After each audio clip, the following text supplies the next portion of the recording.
بسم الله الرحمن الرحيم.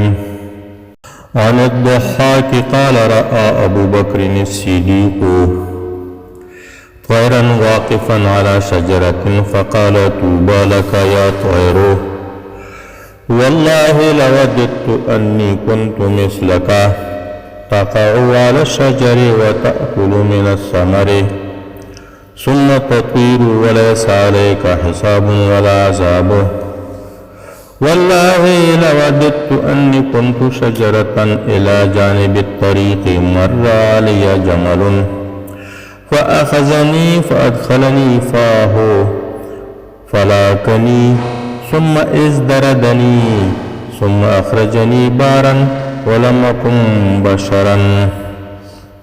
رواه ابن أبي شيبة وهناد والبيهقي في شعب الإيمان.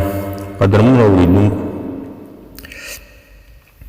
د صحابه کرامو د سلف صالحین حالات چې سړی وګوري واوري نو سړی خپل ځان ته متوجه کوي، خپل ځان په دغه میزان او تله کې تللی شي. حضرت ضحاک صاحب فرمایي چې کتلی و ابوبکر صاحب یو مرغه چې ولاړ و په یوه ونه،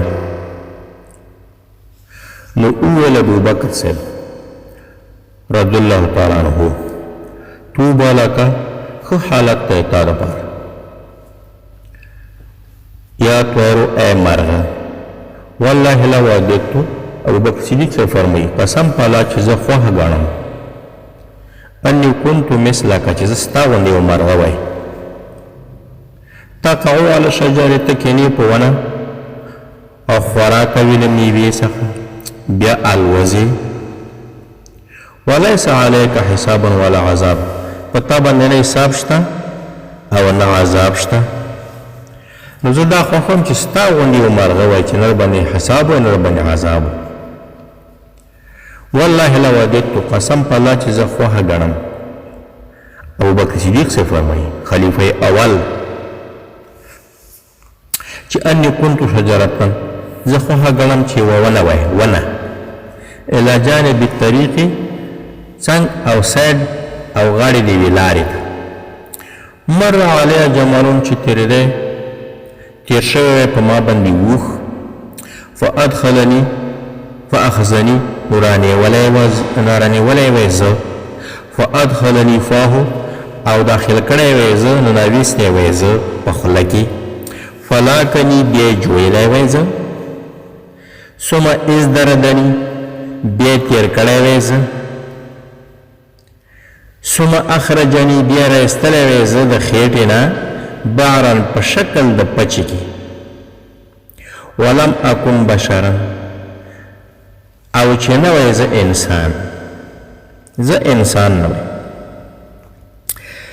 د دې حدیث نه دوه لوی مطلبونه وروت. د ابوبکر صاحب د دغې خبرې نه دوه لوی مطلب وروت. یو دا لوی مطلب وروتو چې په انسان باندې باید دومره خشیت او خوف د الله غالب وي، د الله نه به انسان دومره ویریږي په هر حالت کې چې د بشریت نه په یو شجر باندې په یو بوټي باندې په یو مرغه باندې انسان قانع شي چې هغسې ونه او بوټه وی او مرغه وی. نو هر انسان سره باید دومره خوف و خشیت د الله نه وي د انسان سره. دویمه خبره ته دا معلومه شوه چې د ابوبکر صدیق صاحب چې د نبي علیه السلام نه پس د اوله مرتبه ده. دویم د نبي علیه السلام سره دی. دریم د نبي علیه السلام سره د بسمت او د غار ثور رفیق و ملګری دی. او څلورم داسې دی چې د نبي علیه السلام نه پس د ټولو مسلمانانو خلیفه اول دی. د دغې لوړې مرتبې سره دکې دومره تواضع وه، دومره خاکساري وه، دومره عاجزي پکې وه چې دی خواهش کولی چې زه انسان نه وی یوه ونه یم. دی خواهش کولو چې زه انسان نه وی یو مرغه وی. اوس راشه مونږ ته د الله تعالی هدایت وکړي چې موږ په دې خپلو صفاتو باندې په دې خپل حیثیت باندې مړیږو نه. په موږ کې څومره کبر دی، په موږ کې څومره لویي ده، موږ ته د نور انسانان څومره سپک ښکارېږي، څومره خوار راته ښکارېږي، او چې د قدرت او د اختیار مرتبې ته رسېدلي وو نو بیا هم دا کبر او غرور او لویي نور هم څو چنده زیاته شوې ده. الله تعالی دې په موږ او تاسو کې دغسې تواضع او اکثري عاجزي راولي. السلام علیکم ورحمة الله وبرکاته.